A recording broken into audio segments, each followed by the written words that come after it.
Hello friends, 72वीं BPSC repeat fire revision का आपका ये दूसरा वीडियो है। इसमें टोटल 100 प्रश्न के उत्तर को देखने का प्रयास करेंगे और आपके जो उत्तर होंगे हिस्ट्री, पॉलिटी, जियोग्राफी, इकोनॉमी और बिहार स्पेशल के कुछ प्रश्न देखने को मिलेंगे। इसमें करंट अफेयर्स के प्रश्न को अभी छोड़ रहा हूँ, आगे की ओर देखेंगे उसको बाद में। और वीडियो अगर अच्छी लगी तो वीडियो को लाइक कीजिए, अपने दोस्तों के साथ शेयर कीजिए और चैनल पे पहली बार आए हैं तो चैनल को सब्सक्राइब कर लीजिए और बेल आइकन को दबा दीजिए ताकि जब भी मैं ऐसी वीडियो डालूँ तो सबसे पहले नोटिफिकेशन आपके पास पहुँचे। तो चलिए शुरू करते हैं। आपका पहला प्रश्न है कि हम चाहते हैं कि आप धीरे धीरे मद्रास को किलाबंद करें और किले को इतना मजबूत बनाएं कि वह किसी भारतीय राजा की शक्ति के आक्रमण के सामने अडिग रहे। 1683 में किस कंपनी के कोर्ट ऑफ डायरेक्टर्स ने मद्रास के अधिकारियों को उपर्युक्त संदेश भेजा है? तो ये British East India Company, option B इसका सही उत्तर हो जाएगा। अगला प्रश्न है कि भारत में ब्रिटिश शासन का दूसरा बड़ा प्रसार 1798-1805 के काल में हुआ। इस समय अंग्रेज पूरी दुनिया में फ्रांसीसियों के विरुद्ध जिंदगी और मौत की लड़ाई लड़ रहे थे। यह काल किसका था? तो भारत में विलिजली का काल था। अगला प्रश्न है कि हिमालय के उत्थान के दौरान लगातार कटाव से गहरी घाटियाँ, गार्ज और कैनियन का निर्माण हुआ। इस निर्माण के प्रमुख कारक कौन सा है? तो यह है नदियाँ। अगला प्रश्न है कि हिमालय के पश्चिम से पूर्व की ओर विस्तार के क्रम में नंदा देवी की सर्वोच्च चोटी कौन सी है? तो यह है कुमायूं हिमालय में। अगला प्रश्न है कि दो द्रवों का एक समांगी मिश्रण, उन्हें कैसे अलग किया जा सकता है? तो ये आसवन द्वारा। अगला प्रश्न है कि किसी मिश्रण से पृथक्करण की प्रक्रिया में कौन सा पदार्थ गर्म करने पर ठोस से सीधे गैसीय अवस्था में परिवर्तित नहीं होगा? तो ये कार्ज नहीं होगा। अगला प्रश्न है कि भारत के विभिन्न यूरोपीय शक्तियों के आगमन का सही क्रम कौन सा होगा? तो यहाँ पे देख सकते हैं कि पुर्तगाली, डच, अंग्रेज, डेच और फिर फ्रांसीसी, यानी ऑप्शन सी इसका सही उत्तर हो जाएगा। अगला प्रश्न है कि सौरमंडल के वो दो ग्रह कौन से हैं जिनका परिक्रमण अन्य ग्रहों की तुलना में विपरीत दिशा में पाया जाता है? तो यहाँ पे शुक्र और यूरेनस हो जाएगा। अगला प्रश्न है कि इंटरनेशनल एस्ट्रोनॉमिकल यूनियन द्वारा वर्ष 2006 में दी गई एक परिभाषा के अनुसार इनमें से कौन सा ग्रह नहीं है? तो देख सकते हैं कि प्लूटो ग्रह नहीं है।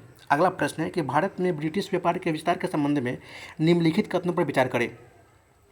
तो पॉइंट बोला जा रहा है कि कैप्टन हॉकिंस 1608 में कलकत्ता में एक फैक्ट्री स्थापित करने की अनुमति लेने के लिए मुगल सम्राट जहांगीर के दरबार में पहुंचा था। तो ये 1608 नहीं होगा, 1609 होगा। टॉमस रो ने सूरत में पहली व्यापारिक कोठी स्थापित की थी। तो ये स्थापित की थी नहीं। तो इस प्रकार आपका कथन इसमें हो जाएगा डी, न तो एक सही है और न ही दो सही है। ऑप्शन डी इसका सही उत्तर हो जाएगा। यानी अस्थायी फैक्ट्री, अंग्रेजों द्वारा अस्थायी फैक्ट्री 1611 में मसूलीपट्टनम में स्थापित किया गया था, जबकि अस्थायी फैक्ट्री 1613 में गुजरात के सूरत में स्थापित किया गया था। और सर थॉमस रो ने जहांगीर से औपचारिक अनुमति प्राप्त की थी, जिसके बाद कंपनी को सूरत में फैक्ट्री खोलने का अधिकार मिला था 1613 में। तो इस प्रकार आपका ऑप्शन डी सही उत्तर हो जाएगा। अगला प्रश्न है कि यदि हिमालय पर्वत श्रेणियाँ नहीं होती तो भारत पर सर्वाधिक संभावित भौगोलिक प्रभाव क्या होता? देश के अधिकांश भाग में साइबेरियाई शीतलहरों का अनुभव होता, मानसून का प्रभाव वर्तमान से भिन्न होता, सिंधु गंगा का मैदान इतनी सुविस्तृत जलोढ़ से वंचित होता। तो यहाँ पे देख सकते हैं कि तीनों स्टेटमेंट सही है।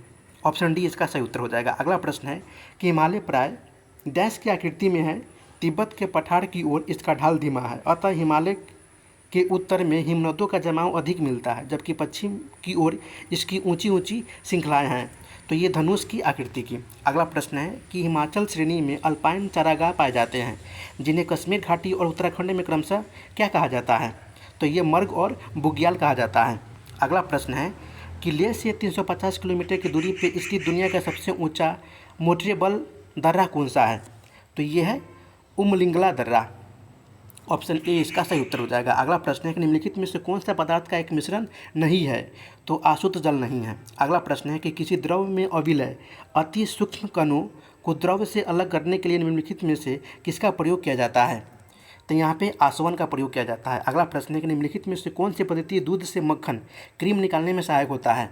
तो ये अपकेंद्रण सहायक होता है। अगला प्रश्न है कि हिमालय की सबसे बड़ी बाहरी श्रृंखला को क्या कहा जाता है? तो ये शिवालिक कहा जाता है। अगला प्रश्न है कि हमारे सौरमंडल से संबंधित निम्नलिखित कथनों पर विचार कीजिए। जो पहला पॉइंट है कि सप्तऋषि बिग बियर तारामंडल का हिस्सा बनाता है। दूसरा पॉइंट है कि सप्तऋषि उर्सा मेजर तारामंडल का हिस्सा बनाता है। तीसरा पॉइंट है कि क्षुद्र ग्रह बेल्ट मंगल और पृथ्वी की कक्षाओं के मध्य स्थित है। और चौथा पॉइंट है कि सबसे बड़ा क्षुद्र ग्रह सीरीज है। तो इस प्रकार आपका ऑप्शन स्टेटमेंट 1, 2 और 4 सही हो जाएगा, यानी ऑप्शन डी इसका सही उत्तर हो जाएगा। अगला प्रश्न है कि 1600 में ईस्ट इंडिया कंपनी को चार्टर प्रदान करने के समय ब्रिटेन की महारानी कौन थी? तो ये एलिजाबेथ प्रथम थी। ऑप्शन बी इसका सही उत्तर हो जाएगा। अगला प्रश्न है कि यूरोप के विभिन्न देशों की कंपनियों ने भारत के विभिन्न हिस्सों में अपने व्यापारिक केंद्र स्थापित किए थे। निम्न में से किस देश की कंपनी शामिल नहीं थी? तो यहाँ पे देखेंगे कि स्पेन शामिल नहीं था। ऑप्शन सी इसका सही उत्तर हो जाएगा। अगला प्रश्न है कि निम्नलिखित में से कौन ब्रिटिश पूर्व काल में अपने व्यापारिक पोत सूरत बंदरगाह में नहीं लाए थे? तो ये रूसी और जर्मन नहीं लाए थे। ऑप्शन बी इसका सही उत्तर हो जाएगा। अगला प्रश्न है कि फ्रांसीसी यात्री टेवनिडियर के अनुसार 17वीं शताब्दी के दौरान वाराणसी के अधिकतर मकान किससे बनाए जाते थे? किससे बनाए जाते थे? तो यहाँ पे ईंट और पंख करदम से बनाए जाते थे। अगला प्रश्न है कि भूवैज्ञानिक कालानुक्रम के अनुसार अधोलिखित का सही क्रम कौन सा होगा? तो यहाँ पे आप लोग देख सकते हैं कि अरावली पूर्वी घाट दक्कन ट्रेप हिमालय, यानी आपका कालानुक्रम बिल्कुल सही है। ऑप्शन डी इसका सही उत्तर हो जाएगा। अगला प्रश्न है कि निम्नलिखित समूहों में से कौन सा पूर्व से पश्चिम की ओर पर्वत शिखर का सही क्रम है? तो देखेंगे Kanchenjunga, Everest, Annapurna, Dhaulagiri. Option B इसका सही उत्तर हो जाएगा। अगला प्रश्न है कि निम्नलिखित में से कौन सा कथन असत्य है? गलत स्टेटमेंट को पूछ रहा है, कथन को पूछ रहा है। तो यहाँ पे आप लोग देख सकते हैं कि भारत के पश्चिमी समुद्री तट का निर्माण नदियों की जमाव क्रिया द्वारा हुआ है, जो कि कथन गलत है। ऑप्शन सी इसका सही उत्तर हो जाएगा। अगला प्रश्न है कि कागज वर्ण लेखन पेपर क्रोमेटोग्राफी में निहित सिद्धांत है? तो ये है विभाजन। अगला प्रश्न है कि वर्ण लेखन क्रोमेटोग्राफी की विधि के द्वारा निम्नलिखित में से कौन पृथक नहीं किया जा सकता? तो आप लोग देख सकते हैं यहाँ पे कि रेडियो समस्थानिक ये पृथक विभाजित नहीं किया जा सकता। अगला प्रश्न है कि निम्नलिखित में से कौन सा एक दूसरे के साथ एक विषमांगी मिश्रण बनाएगा? तो रेत और नींबू का रस विषमांगी मिश्रण बनाएगा। ऑप्शन बी इसका सही उत्तर हो जाएगा। अगला प्रश्न है कि मिश्रण के बारे में निम्नलिखित कथनों पर विचार कीजिए। एक पदार्थ को किसी भौतिक प्रक्रिया द्वारा अन्य प्रकार के द्रवों में विभक्त किया जा सकता है। दूसरा पॉइंट है कि घुले हुए सोडियम क्लोराइड को वाष्पीकरण की भौतिक प्रक्रिया द्वारा जल से पृथक किया जा सकता है। तो इस प्रकार आपका ऑप्शन सी 1 और 2 दोनों कथन सही है। अगला प्रश्न है कि निम्नलिखित कथनों पर विचार करें तथा सही उत्तर का चयन करें। एक्सला-शापेल की संधि यूरोप में हुई थी। एक्सला-शापेल की संधि अंग्रेजों और डचों के बीच हुई थी। 1748 में एक्सला-शापेल की संधि हुई थी।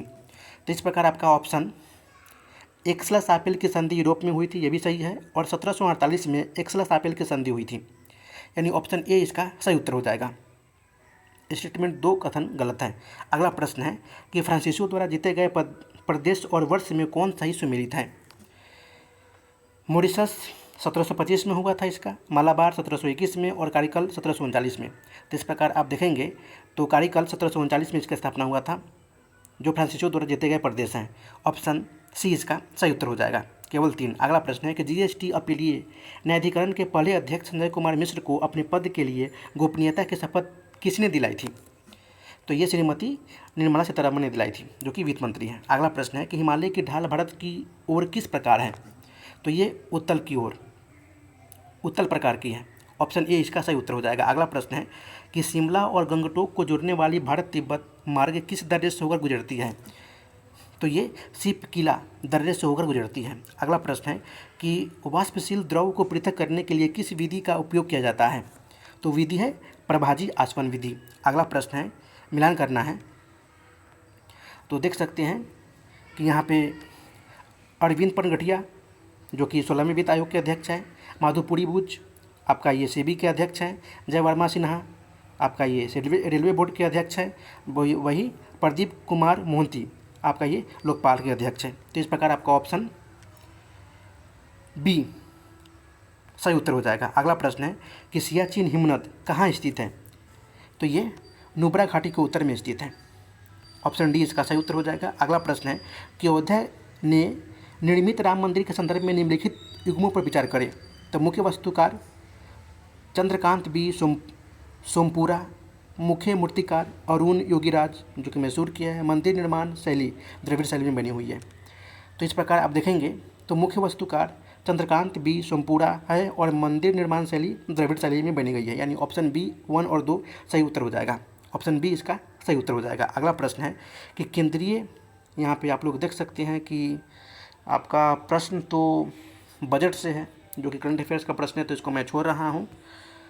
और अगला प्रश्न है कि संपन्न हुए लोकसभा चुनाव प्रसार में किस राज्य में लोगों को चुनाव संबंधी जानकारी प्रदान करने के लिए बूथ राब्ता नामक एक विशेष वेबसाइट लॉन्च किया गया है।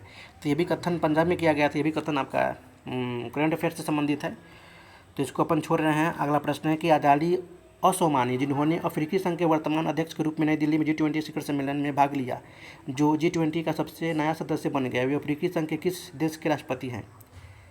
तो ये कोमोरोस के राष्ट्रपति बने हैं। अगला प्रश्न है कि भारतीय क्षेत्रों को दर्शाने वाले 100 रुपये का नया नोट जारी करने की घोषणा किस देश ने की है?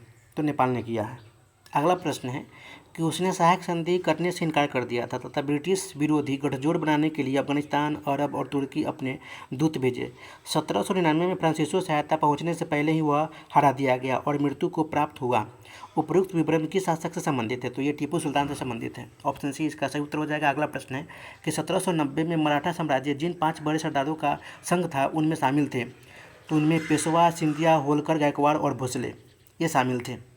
जबकि पेशवा, होलकर, गायकवाड़ ये लोग महाराष्ट्र से संबंधित जो कि 4-5 प्रांतों में बटा हुआ था, क्षेत्र था, उसमें ये लोग 5 बड़े सरदारों का संघ था। ऑप्शन डी इसका सही उत्तर हो जाएगा। अगला प्रश्न है कि अंग्रेज तथा सिख के मध्य लाहौर की संधि कब संपन्न हुई थी? तो यह 8 मार्च 1846 को हुआ था। ऑप्शन बी इसका सही उत्तर हो जाएगा। अगला प्रश्न है कि पंजाब पर जिस समय अंग्रेज़ों का अधिकार हुआ उस समय गवर्नर जनरल कौन था? तो ये लॉर्ड डलहौजी था। अगला प्रश्न है कि निम्नलिखित में से कौन सा प्रथम यूरोपियन व्यक्ति था जिसने भू क्षेत्र अर्जित करने के उद्देश्य से भारतीय राजाओं के झगड़ों में भाग लेने की नीति आरंभ की थी? तो ये था डुप्ले। अगला प्रश्न है निम्नलिखित भारतीय शासकों में से कौन था जिसने विदेशों में आधुनिक पद्धति से दूतावास स्थापित किया था? तो ये है टीपू सुल्तान। अगला प्रश्न है कि 18वीं शताब्दी के मध्य इंग्लिश ईस्ट इंडिया कंपनी के द्वारा बंगाल से निर्यातित प्रमुख पदार्थ क्या थे? तो कपास, रेशम, सोरा और अफीम था। ऑप्शन सी इसका सही उत्तर हो जाएगा। अगला प्रश्न है कि भारत में औपनिवेशिक शासन के दौरान शैक्षणिक संस्थाओं के संदर्भ में निम्नलिखित युग्मों पर विचार कीजिए। तो यहाँ पे देखेंगे कि कलकत्ता मदरसा जिसका संस्थापक है वारेन हेस्टिंग्स, यही सही है। ऑप्शन बी इसका सही उत्तर हो जाएगा। अगला प्रश्न है जो कि पर्वतीय धारा को राज्य से संबंधित है, तो माना दिया हुआ है, ये माना उत्तराखंड का है, नाथुला सिक्किम का है, जो जिला जम्मू कश्मीर का है, और सिपकीला हिमाचल प्रदेश का है। तो इस प्रकार आपका ऑप्शन सी सही उत्तर हो जाएगा। अगला प्रश्न है कि निम्न कथन पर विचार करें। मेघालय का पठार हिमालय श्रेणी का भाग है? नहीं है। दक्कन कारनय दक्षिण भारत के प्रायद्वीपीय पठार का भाग है? तो ये सही है। ऑप्शन बी इसका सही उत्तर हो जाएगा। केवल 2। अगला प्रश्न है कि अरावली और विंध्य श्रृंखलाओं के मध्य कौन सा पठार स्थित है? तो मालवा का पठार। अगला प्रश्न है कि कन्याकुमारी से सटी पहाड़ियाँ कौन सा है? तो ये है काडामम पहाड़ियाँ। ऑप्शन सी इसका सही उत्तर हो जाएगा। अगला प्रश्न है कि भारतीय प्रायद्वीपीय पठार के बारे में निम्नलिखित में से कौन से कथन सही है? तो यहाँ पे देखेंगे कि दक्कन के पठार क्रमशः उत्तर से दक्षिण की ओर बढ़ते हैं, उसके बाद पश्चिम सतपुरा, नर्मदा और तापी नदियों को पृथक करता है, और छोटा नागपुर पठार ग्रेनाइट और नीच चट्टानों से निर्मित है, यानी ऑप्शन बी इसका सही उत्तर हो जाएगा। 1, 3, 4। अगला प्रश्न है कि देश में निम्नलिखित में से कौन सा भौगोलिक क्षेत्र सबसे प्राचीन है? तो ये है भारत प्रायद्वीपीय पठार। ऑप्शन सी इसका सही उत्तर हो जाएगा। अगला प्रश्न है कि निम्नलिखित में से किस पहाड़ी पे चाय बागान नहीं है? तो ये है गिरनार पे नहीं है, जो कि ये गुजरात में है। अगला प्रश्न है कि निम्न कथनों पर विचार करें व कूट के माध्यम से सही विकल्प का चयन करें। तो यहाँ पे देखेंगे कि ग्लोब पे कर्क रेखा से मकर रेखा तक का क्षेत्र उष्णकटिबंधीय कहलाता है, और सूर्य 21 जून को कर्क रेखा पर तथा 22 दिसंबर को मकर रेखा पे प्रलंबवत चमकता है। यानी ऑप्शन बी 1 और 2 सही उत्तर हो जाएगा। अगला प्रश्न है कि ग्लोब पर 1 डिग्री के अंतराल पर खींची गई अक्षांश रेखाएं कितनी हैं?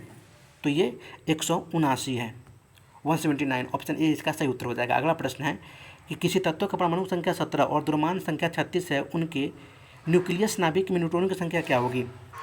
तो ये 19 हो जाएगा। अगला प्रश्न है कि नाभिक की खोज के लिए रदरफोर्ड ने जब धातु के पतले पत्थर पे अल्फा कणों की बौछार की थी, तो अधिकांश अल्फा कण धातु की पन्नी को बिना विक्षेपण के पार करके चले गए थे। ऑप्शन ए इसका सही उत्तर हो जाएगा। अगला प्रश्न है कि ऐसे परमाणु जिनमें प्रोटॉनों की संख्या समान होती है परंतु न्यूट्रॉनों की संख्या भिन्न भिन्न होती है कहलाते हैं? तो ये समस्थानिक कहलाता है। ऑप्शन सी इसका सही उत्तर हो जाएगा। अगला प्रश्न है कि कैथोड किरणों के संदर्भ में निम्नलिखित में से कौन सा कथन सही नहीं है, यानी गलत पूछ रहा है। तो इस प्रकार आप देखेंगे कि कैथोड किरणों के कण एनोड से आरंभ होकर कैथोड की ओर चलता है, यह कथन गलत है। ऑप्शन बी इसका सही उत्तर हो जाएगा। अगला प्रश्न है कि निम्नलिखित में से कौन से एक तत्व का समस्थानिक कैंसर के उपचार में प्रयुक्त किया जाता है? तो कोबाल्ट किया जाता है। अगला प्रश्न है कि 1757 के प्लासी के युद्ध में सिराजुद्दौला के साथ किसने विश्वासघात किया था? तो ये मीर जाफर ने किया था। अगला प्रश्न है कि अस्थायी नाभिक हल्का ए <10 के साथ यानी 10 से कम के साथ क्या है? तो ये न्यूट्रॉनों और प्रोटॉनों की संख्या लगभग समान संख्या में होती है। ऑप्शन ए इसका सही उत्तर हो जाएगा। अगला प्रश्न है कि निम्नलिखित कथनों में कौन सा एक सही नहीं है, गलत पूछ रहा है। तो किसी तत्व के सभी परमाणुओं में न्यूट्रॉनों की संख्या सदैव समान होगी, ये कथन गलत है। ऑप्शन डी इसका सही उत्तर हो जाएगा। अगला प्रश्न है कि निम्नलिखित में से कौन सा युग्म सुमेलित नहीं है, यानी गलत पूछ रहा है यहाँ पर भी। तो इस प्रकार पारा यूरेनियम तत्व का संश्लेषण जो कि एनरिको फर्मी के द्वारा खोज किया गया है, यह कथन गलत है। ऑप्शन सी इसका सही उत्तर हो जाएगा। अगला प्रश्न है कि द्वितीय आंग्ल मैसूर युद्ध 1780 से 1784 में हुआ ब्रिटिश जनरल जिसने हैदर अली को पोर्टोनोवा के युद्ध में हराया था, ये सर आयरकुट। ऑप्शन बी इसका सही उत्तर हो जाएगा। अगला प्रश्न है कि जहाज़ों के निर्माण में टीपू सुल्तान की प्रमुख रुचि किस लिए थी? तो समुद्र में अंग्रेजों से युद्ध करना ही था। ऑप्शन बी इसका सही उत्तर हो जाएगा। अगला प्रश्न है कि किस आंग्ल सिख युद्ध में विजय के उपरांत विलिजली ने कहा था कि पूरब का साम्राज्य मेरे कदमों में है? तो ये चतुर्थ आंग्ल मैसूर युद्ध में कहा था। ऑप्शन डी इसका सही उत्तर हो जाएगा। अगला प्रश्न है कि किस सिख गुरु ने स्वयं को सच्चा बादशाह कहा था? तो ये गुरु अर्जुन देव ने कहा था। ऑप्शन सी इसका सही उत्तर हो जाएगा। अगला प्रश्न है कि सिख राज्य का अंतिम राजा कौन था? तो ये दिलीप सिंह था। अगला प्रश्न है कि निम्नलिखित दर्रों में से किस दर्रे से होकर ले जाने का रास्ता है? तो ये है जोजिला दर्रा। अगला प्रश्न है कि निम्नलिखित ऊंचावाच आकृतियों पर ध्यान दीजिए। महादेव पर्वत श्रृंखला, मैकाल पर्वत श्रृंखला, छोटा नागपुर पठार और खासी की पहाड़ियाँ। तो इस प्रकार आप देखेंगे तो चारों के चारों आपके पश्चिम से पूर्व की ओर बढ़ते हुए सही क्रम में दर्शाया गया है, यानी ऑप्शन डी इसका सही उत्तर हो जाएगा। अगला प्रश्न है कि पश्चिम से पूर्व की ओर निम्नलिखित में से कौन सा एक पहाड़ियों का सही अनुक्रम है? तो महादेव, मैकाल और गढ़जात। ऑप्शन सी इसका सही उत्तर हो जाएगा। अगला प्रश्न है कि आंग्ल मराठा युद्धों के दौरान निम्न में से कौन सी संधि सबसे अंत में संपादित हुई थी? तो ये होलकर के साथ मंदसौर की संधि। ऑप्शन बी इसका सही उत्तर हो जाएगा। अगला प्रश्न है कि चौथे आंग्ल मैसूर युद्ध का प्राथमिक कारण निम्नलिखित में से क्या था? तो टीपू के विरुद्ध निजाम और अंग्रेजों के मध्य सहबंध। ऑप्शन डी इसका सही उत्तर हो जाएगा। अगला प्रश्न है कि किसी परमाणु में परिक्रमण कर रहे किसी इलेक्ट्रॉन की कुल ऊर्जा क्या होती है? तो ये ऋणात्मक हो सकता है। ऑप्शन ए इसका सही उत्तर हो जाएगा। अगला प्रश्न है कि मालवा पठार के उत्तरी भाग को क्या कहते हैं? तो इसको बुंदेलखंड बोलते हैं। ऑप्शन बी इसका सही उत्तर हो जाएगा। अगला प्रश्न है कि निम्नलिखित में से कौन सा कथन असत्य है, गलत है? तो विंध्य श्रेणी के दक्षिण में नर्मदा की संकीर्ण घाटी है। नर्मदा जबलपुर के निकट धुआंधार प्रपात बनाती है। यहाँ पे दोनों कथन असत्य हैं। ऑप्शन सी इसका सही उत्तर हो जाएगा। अगला प्रश्न है अंतरिक्ष पर्यटक के रूप में अंतरिक्ष यात्रा करने वाले पहले भारतीय कौन थे? तो ये गोपीचंद्र थोटाकुरा थे। ऑप्शन सी इसका सही उत्तर हो जाएगा। यहाँ पे देख सकते हैं कि फिर से आ गया करंट अफेयर्स का प्रश्न, जो कि मैं इसको अभी छोड़ रहा हूँ। चंद्रयान 3 मिशन कैलेंडर को क्या कहा जाता है? तो विक्रम कहा जाता है। और यहाँ पे ऑपरेशन चक्र 2 का कभी कभी समाचारों में उल्लेख किया जाता है, या किससे संबंधित है? तो ये साइबर अपराधों की पहचान से संबंधित है। और यहाँ पे आएंगे 48 नंबर क्वेश्चन पे, भारत के नौसेना प्रमुख पद पे किसे नियुक्त करने की घोषणा की गई थी? तो ये दिनेश कुमार त्रिपाठी को। और अखबारों में चर्चा का विषय बना अमेरिकी फ्रांसीसी स्कॉट ब्रिज ढहने किस कारण टूटकर समुद्र में समा गया था? तो ये पानी वाले जहाज का टकराना। और लास्ट प्रश्न है कि भारत के पहले दलित मुख्य सूचना आयुक्त कौन बने थे? तो ये है हीरालाल सामरिया। तो वीडियो अगर अच्छी लगी हो तो वीडियो को लाइक कीजिए, अपने दोस्तों के साथ शेयर कीजिए, और बहुत बहुत धन्यवाद वीडियो को देखने के लिए।